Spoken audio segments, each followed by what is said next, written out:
Zohran Mamdani was on Meet the Press and said we should not have any billionaires at all. So the entire world freaked out. It went viral. I'm going to react to the entire interview, bro. Race to lead America's Let's do it.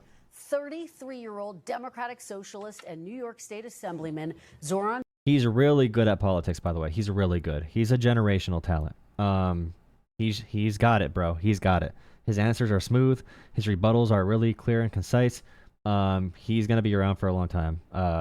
As long as we can keep him safe, right? So Mamdani is poised to win the Democratic primary for New York City, beating out former Governor Andrew Cuomo. He's now set to head to the general election, but his likely primary win is already sending shockwaves through the Democratic Party. And joining me now is Zohran Mamdani. Mr. Mamdani, welcome to Meet the Press. Thank you so much. It's such a pleasure to be here. Thank you for being here. We really appreciate it. There is so much to discuss. We have to start with your remarkable victory in the primary for mayor. You're 33 years old. As I just said, you started out at close to 0% in the polls, Mr. Mamdani. You came back to topple one of the biggest names in New York politics, Andrew Cuomo. What was the secret to your success? Do you think it was your message? Do you think that voters were voting against Andrew Cuomo? A little bit of both. How do you see it? I think ultimately it was the focus on the fact that we live in the most expensive city in the United States of America. It's also the wealthiest city and the wealthiest country in the history of the world, and yet 1 in 4 New Yorkers are living in poverty, and the rest are seemingly trapped in a state of anxiety. And what we've seen is that this is a city that needs to be affordable for the people who build it every day. Our focus was on exactly that. And by keeping that focus on an economic agenda, we showed New Yorkers that this could be more than just a museum of what once was. It could be a living, breathing testament to possibility. he's giving a narrative here. He's doing a classic, it's the economy, stupid, right? But a modern version of it that taps in. By the way, the voting for this election, 18 to 24-year-olds showed out in this election. The graph is actually insane. I'm going to find it really quick. Well, let me ask you about what I was just discussing with Senator Chris Murphy. The fact that you have leaders Schumer, leaders Hakeem Jeffrey, who wrote very nice.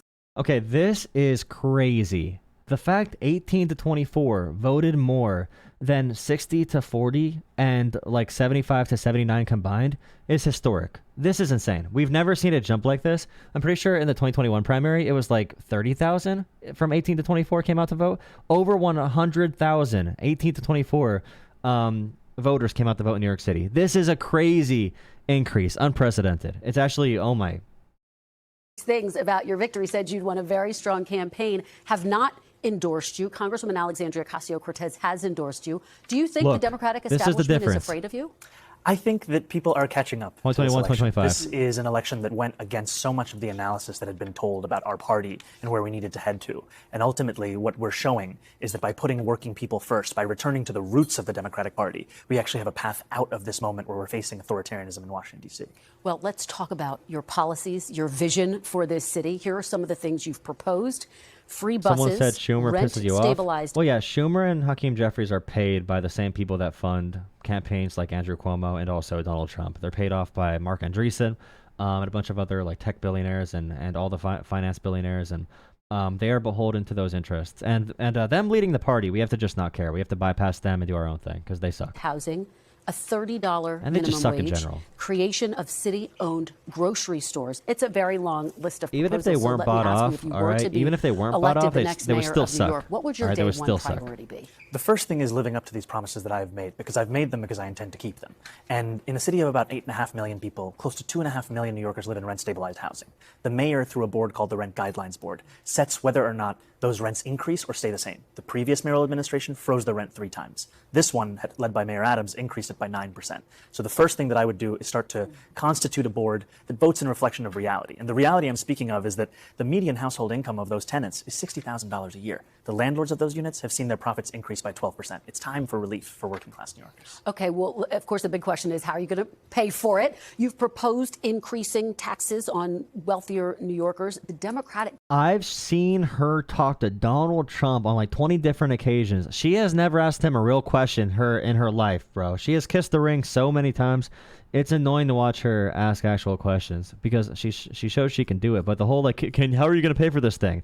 Like, Donald Trump's economic agenda is the dumbest, most brain-dead economic agenda in American history. But he gets no scrutiny, no whatever. Governor, though, of your state, Kathy Hochul, says she's not going to support increasing taxes in order to get it across the finish line. I want to let you take a listen to a little bit of what she had to say recently and respond on the other side. Here she is. I'm not raising taxes on people at a time when affordability is the big issue. I'm actually Raise taxes on the ultra wealthy. On the ultra wealthy, we all know he's going to say that too. Look at that, beautiful. I'm sorry. cutting middle class Even on the taxes. wealthy. I don't want to lose any more people to go to Palm Beach. We've lost enough. They're not going to go to How Palm are you Beach. going to There's raise no taxes evidence if you can't behind get that. Democrats to support it? So I think what we've shown over the last 8 months is our ability to take that which is considered a non-starter and make it seem inevitable. We've shown that with this campaign, and ultimately we're seeing that our vision to tax the top 1% of New Yorkers, these are New Yorkers who make $1 million a year or more, and our proposal is to just tax them by 2% additional, is something that has broad support and will continue to increase that support over the next few months and years. So you think you're going to be able to twist Governor Hochul's arm and get her to support raising taxes? I mean, what about the fact that she says she's concerned New Yorkers might leave? They might go to Florida. I think it's time for a leadership that doesn't twist arms, but rather builds partnership. And I'm looking forward to having that with the governor, because ultimately my policies, my vision, it's driven by an assessment of what's actually happening. The Fiscal Policy Institute found that the top 1% of New Yorkers leave at 1/4 the rate of other income groups. And when they do leave, it's actually to other states considered high tax, New Jersey, California. So it's not fiscal policy, it's quality of life. And ultimately, And remember, the reason I want to increase these taxes on the top 1%, the most profitable corporations, is to increase quality of life for everyone, including those who are going to be taxed. remember Hochul here. I think her name is. I'm sorry, Hochul, whatever. The governor. She was against congestion pricing. She's very flip floppy and flimsy on every single thing. She's a career politician. She wants to be a politician. She wants to win. So she can be moved if she's convinced enough. But to overwhelm money interests, we need really huge people-powered campaigns. The people power can overwhelm them. But you see here, she's taking credit for congestion pricing, helping them expand their bus routes. Okay, so she will take credit for your movement. All right, you can use these politicians. They are empty vessels. All right, we need to use them. Here's how the Washington Post editorial board wrote about your proposals. They say a massive minimum wage would depress low-skilled employment. His rent freeze would reduce the housing supply and decrease its quality. Cutting bus fares would leave a transit funding hole that, unless somehow filled, would erode service. Meanwhile, the grocery business operates on thin margins, and his plan for city-run stores would probably lead to fewer options, poor service, and shortages. Mr. Shortages Mamdani, is are your jumping the gun a proposals going lot. hurt How would the it very lead to people you're trying to shortages? help? Not at all. There have been many an editorial board who have had concerns, and what we've shown is that more than 400,000 New Yorkers are excited about this vision. A pilot the reason they're program? excited about it is one that is in line with the scale of the crisis in this city. I mean, we are talking about our tax base growing smaller and smaller each day, with New Yorkers leaving to New Jersey, to Pennsylvania, to Connecticut. If we do not meet this moment, we will lose this city. And our proposals are ones that are thought out. They are ones that are also clearly going to be funded by these revenue streams. I'll give you an example. When we talk about grocery stores, I've put forward a proposal for a pilot of one grocery store in each borough. These are 5 grocery stores that would cost $60 million in a city budget of more than $113 billion. And ultimately, the reason that we are so excited by them is we've seen that they've worked in Kansas. We've seen that when a feasibility study was done in Chicago, it was shown to be something that was not only feasible, but pressing and urgent in an urban setting. And finally, it costs less than half of what the city's already set to spend on subsidizing corporate supermarkets without any guarantee of cheaper prices, any guarantee of collective bargaining agreements, or that they accept SNAP or WIC. Well, you take me to my next question about grocery stores. Some executives, including one of the top grocery stores owners, Billionaires, threatening to shut down his supermarket in the city. John Catsimatidis, who runs Gristedes grocery chain, you're probably very familiar with him. He said this on Election Day, quote, "If the city of New York is going socialist, I will definitely close or sell or move or franchise the Gristedes location." Okay, so if we live in a society where our food supply can be controlled by an unelected businessman who owns a grocery store and is subsidized by our taxpayer dollars, and he says, I don't like the politics of the city, therefore I'm going to leave and take away the food supply from the city, I feel like that's a bad structure for a system, considering we need to spend taxpayer dollars to facilitate this system.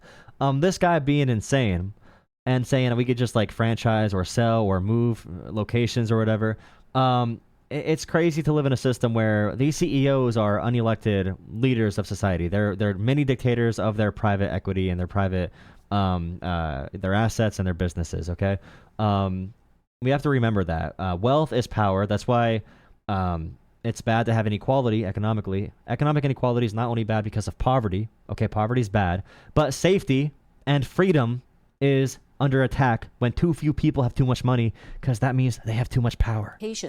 In order to run New York City successfully as mayor, do you not need the support of a billionaire businessman like John Catsimatidis? Yes.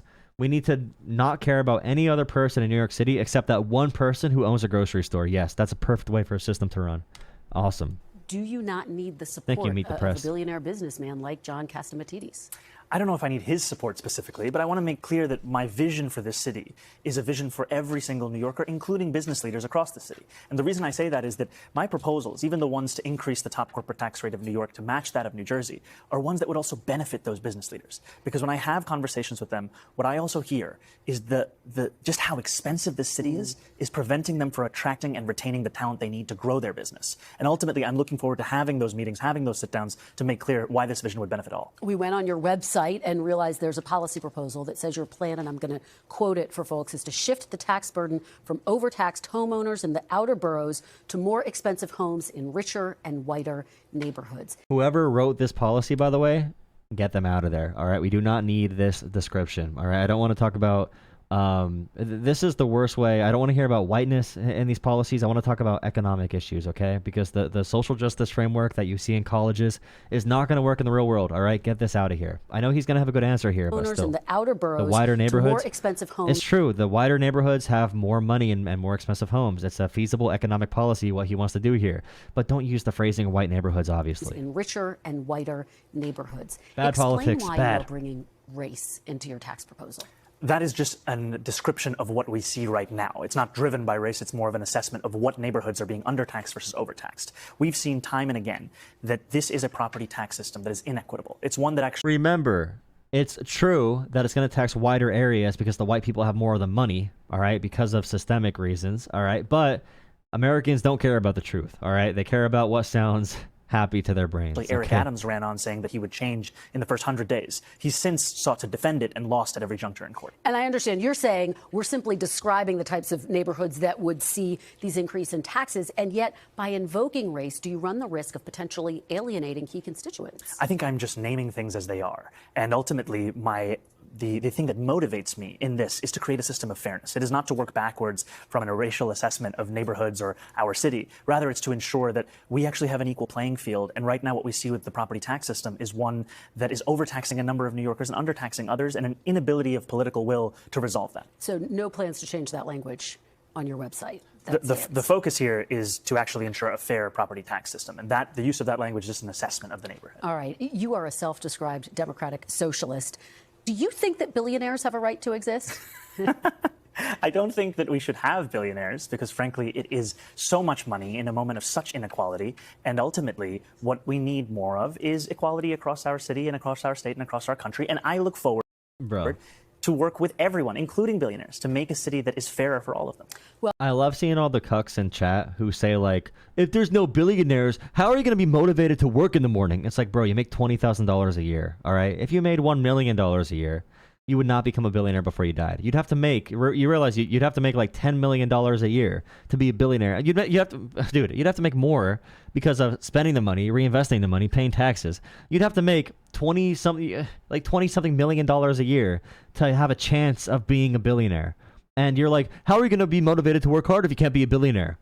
Bro, if you're not motivated by that much money, and by the way, if you're a real innovator, if you're really good at what you do, and you are a good person, and you deserve to have that much power, you're going to want to do the good thing, regardless if you could have $10 billion or $1 billion, okay?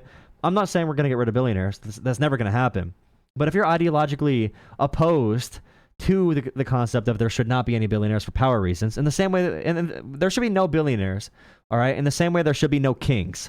No one man should have too much power, all right? That's the big thing. And all you government, you big government, big money cucks are like, we need to give them all the money because they're so much better than me. Dude, I respect you, all right? You deserve more than $20,000 a year, all right? You don't got to give it to them. Tax them. Help give your family health care, please. Let me ask you about what Donald Trump, the president of the United States, has had to say. He's had a lot to say about your campaign. He called you a communist. Because he's the president, I want to give you a chance to respond. Oh, shit. Donald Trump called him a communist. He's never done that to anyone before. Are you a communist? Shit. No, I am not. And I have already had to start to get used to the fact that the president will talk about how I look, how I sound, where I'm from, who I am, ultimately because he wants to distract from what I'm fighting for. And I'm fighting for the very working people that he ran a campaign to empower that he has since then then betrayed. And when we talk Bro, it's so good. He dismisses it right away. He does not feed into it. He doesn't do a cringy Chuck Schumer, well, Donald Trump is really bad. He doesn't do that. He says, I know Trump's going to make fun of me, but I'm focusing on the real issues. Bro, he's really good at this. And I'm fighting for the very working people that he ran a campaign to empower that he has since then betrayed. Such a good transition. And when we talk about my politics, I call myself a democratic socialist in many ways inspired by the words of Dr. King from decades ago. I'll bring up MLK, who said, call bro. it democracy or call it democratic socialism. There has to be a better distribution of wealth for all of God's children in this country.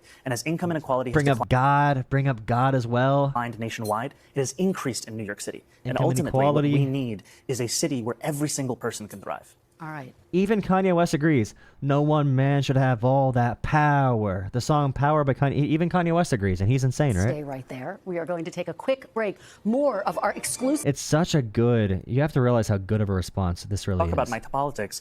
I call myself a democratic socialist. It's He really, called you a communist. Because he's the president, I want to give you a chance to respond directly to him. How do you respond? Are you a communist? No, I am not. And I have already had to start to get used to the fact that the president will talk about how I look, how I sound, where I'm from, who I am, ultimately because he wants to distract from what I'm fighting for. And I'm yeah, dude, that's such a good line right there. And by the way, imagine you live in a world where you're like on MSNBC or NBC on Meet the Press, and they say the president made a comment about you. The president talked about you. Respond to him. And if you think like 20 years ago, like the president made a comment about me, what did he say? And he might say something like actually, with some substance. But right now, it's like the president said something about you, and it's like, oh no, what did he say? It's like, I think you're a dumb communist. It's like, yep, the president said that. I think you're a stupid socialist. I think windmills are gay. I think solar panels are gay. So we're gonna ban solar panels and windmills. And the paper straws make me mad. It's like, dude, it's like, bro. That's our president. fighting for the very working people that he ran a campaign to 5-year-old. empower that he has since then betrayed. The 2-year-old. And when we talk about my politics, I call myself a democratic socialist in many ways inspired by the words of Dr. King from decades ago, who said, call it democracy or call it democratic socialism. There has to be a better distribution of wealth for all of God's children in this country. And as income inequality has declined nationwide, it has increased in New York City. And ultimately, what we need is a city where every single person can thrive. All right. Yeah, we're gonna lose to China because Republicans think solar panels and windmills are gay. It's the dumbest possible way to leave the global stage, to lose to China. Is because Republicans are emotional babies who are like, the solar panels are gay, bro. Stay right there. We are going to take a quick break. More of our exclusive conversation with Zohran Mamdani when we come right back. Stay with us. The solar panels are gay. We are back here live in New York with State Assemblyman and the presumptive Democratic nominee for mayor of New York, Zohran Mamdani. Thank you so much for sticking around for more questions. Let's talk about immigration, deportation. Are you committed to keeping New York as a sanctuary city? Absolutely, because ultimately we've seen that this is a policy that has kept New Yorkers safe for decades. It's a policy that had previously been defended by Democrats and Republicans alike until the fear-mongering of this current mayor. And it's a policy that we've seen ensures that New Yorkers can get out of the shadows and into the full life of the city that they belong. Yeah, okay, remember everyone. Sanctuary city policies allow law enforcement to tackle crime. It does not make law enforcement join with ICE to go raid foster homes and elementary schools and Home Depots. Sanctuary city policies keep people more safe. Now people are not scared to call, they're not as scared to call law enforcement because they don't think law enforcement is going to deport them if they do call the cops in a sanctuary city. Sanctuary cities are an anti-crime policy. If you're pro-ICE, you're pro-crime, by the way. But we don't got to talk about that.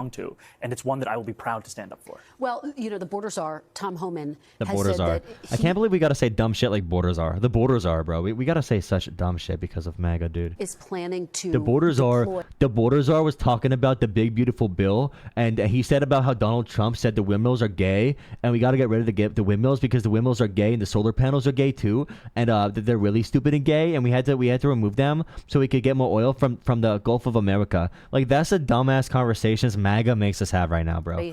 ICE agents to New York, worksite enforcement to essentially increase and enhance the number of ICE agents here. If that happens on your watch, how do you plan to handle it? We have to stand up and fight back, and we haven't seen that from our current mayor, who has instead been working with the Trump administration to assist in their goal of building the single largest deportation force in American history. I mean, we saw ICE agents arrest a migrant at Federal Plaza, and then we saw NYPD officers arresting a pastor who was peacefully observing that arrest. New donation from Don't Mess with the Zohran. The NYPD's job is $5 to create public safety in Jolah the sitting city, here not to watching assist Mamdani ICE having agents all in the their mission Mr. to attack the very Carter-magasms. fabric of this city.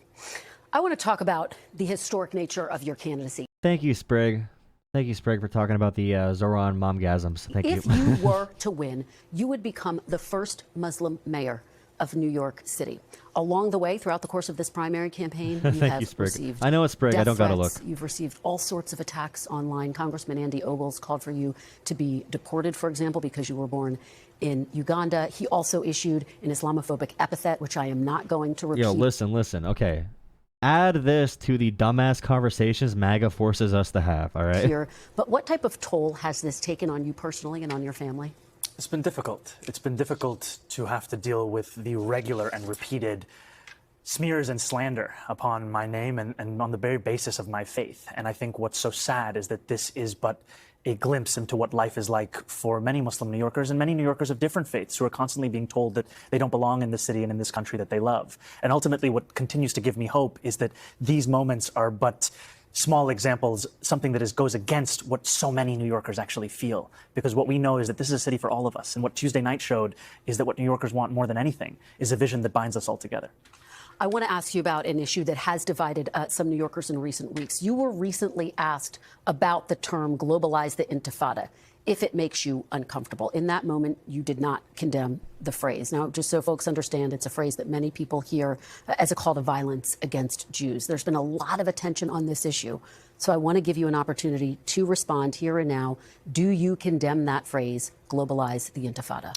That's not language that I use. The language that I use and the language that I will continue to use to lead the city is that which speaks clearly to my intent, which is an intent grounded in a belief in universal human rights. And ultimately, that's what is the foundation of so much of my politics, the belief that freedom and justice and safety are things that to have meaning have to be applied to all people, and that includes Israelis and Palestinians alike. But do you actually condemn it? I think that's the question. And do you actually condemn it, like the words, the word policing on what the words mean to different people? Because it does have different meanings to different people. You could say there's more of one meaning that's used over the other, but I don't know if Americans can judge the context of a word in a different language. Americans barely understand that English, a number of so. people, both of the Jewish faith and beyond, have.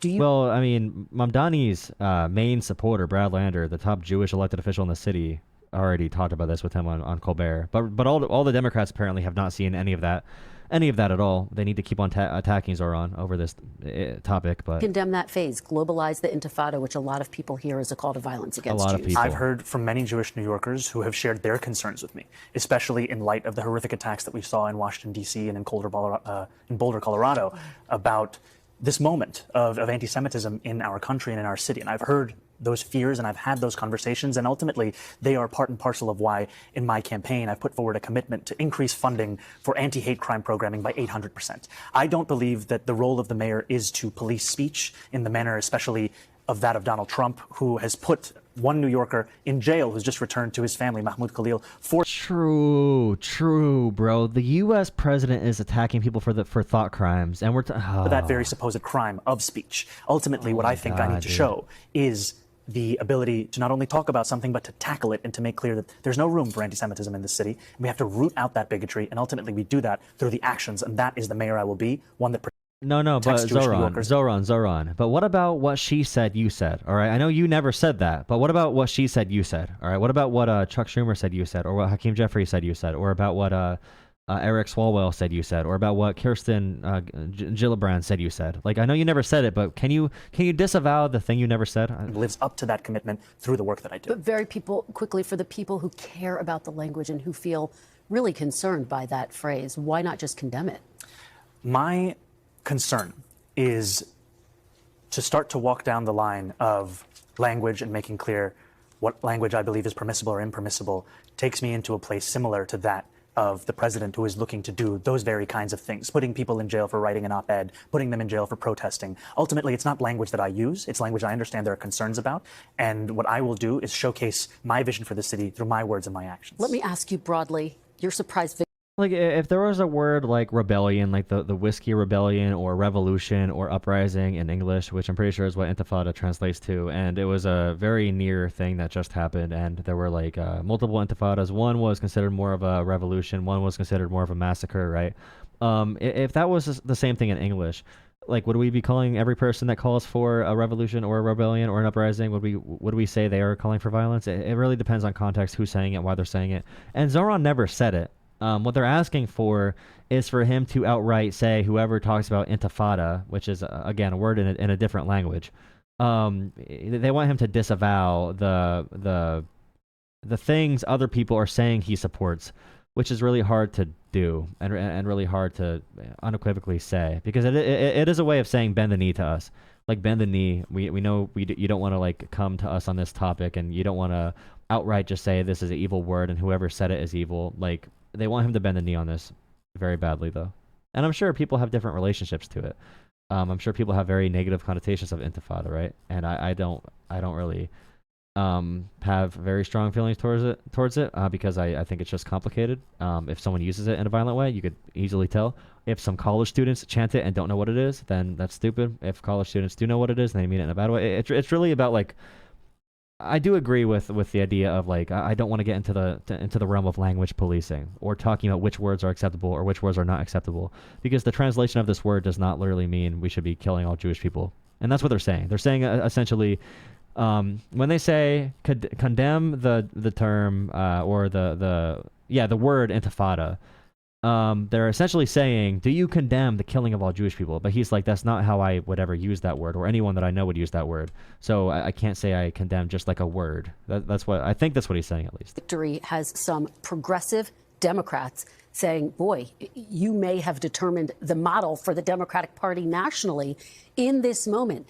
Do you think your campaign represents the playbook for how to win in the Trump era for Democrats? Yeah, like would every protest or uprising or rebellion, would January 6th in another language have like a bad connotation? If we talk about January 6th, insurrection or intifada, or if it's an Arabic word, like is it going to be considered to be, I don't know, like Allah, like, oh, it's Allah, you're a suicide bomber now because you said Allah. But it's like, well, actually no, Christians say that too, because it's just God in a different language. So I think it showcases a new approach to politics in our city, and it's for others to decide across our country. Ultimately, what we wanted to do from the very I'll rewind it really quick for the final 3 minutes. Please drop a like, comment, and subscribe.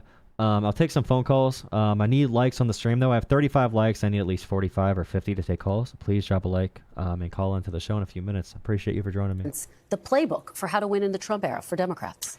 I think it showcases a new approach to politics in our city, and it's for others to decide across our country. Ultimately, what we wanted to do from the very beginning of this race was change our political instinct from lecturing to listening. And after the presidential election, where we saw New York be the state in the nation with the largest swing towards Donald Trump, 11.5 points, and we saw that swing took place far from the caricatures of Trump voters, I went to those hearts of immigrant New York City that were the fulcrum of those swings, Hillside Avenue in Queens, Fordham Road in the Bronx, and I asked Democrats, who did you vote for and why? And I heard from them again and again, I voted for Donald Trump because I could afford things that are now out of my reach today. And ultimately, when I asked them what would it take to bring you back to the Democratic Party, they said a relentless focus on an economic agenda. And that's the campaign that we built.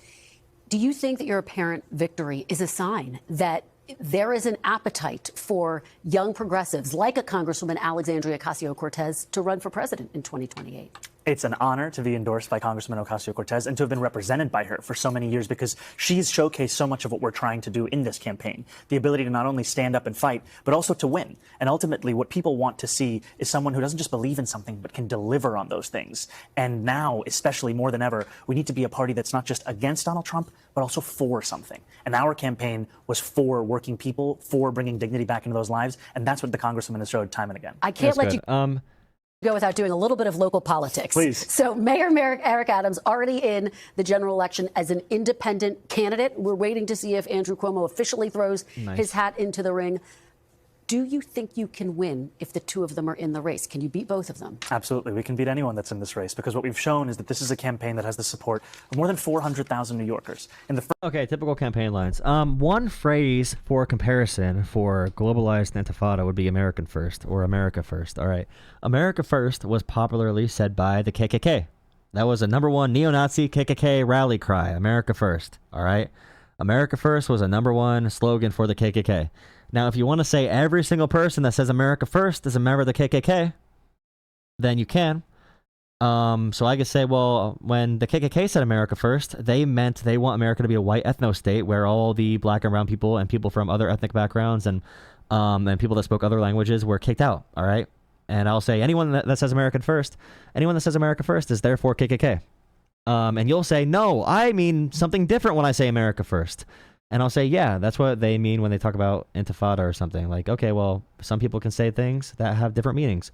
What place is it for you to say what a word means to me in that context? There are some discussions on a wider societal level where language has a different utility, but just like in general, it's a very tough thing to ask someone, obviously, especially in a context like this. All right, that's a topic you discuss in a podcast for 2 hours. All right, it's not a 2-second 2-sentence answer to talk about the differences here. I don't know if that's a great analogy, but it's an analogy that works. Someone said KKK was created by Democrats. Yeah, well, they support Republicans today, and you are a Republican today, so you would have been a Democrat back then. Apparently, if the Democrats started the KKK and they are now Republicans, back then you would have been a Democrat. Apparently, all right, just saying. Please drop a like, comment, and subscribe. Ring the bell. Subscribe, notifications. I'll take some callers now before I go to bed.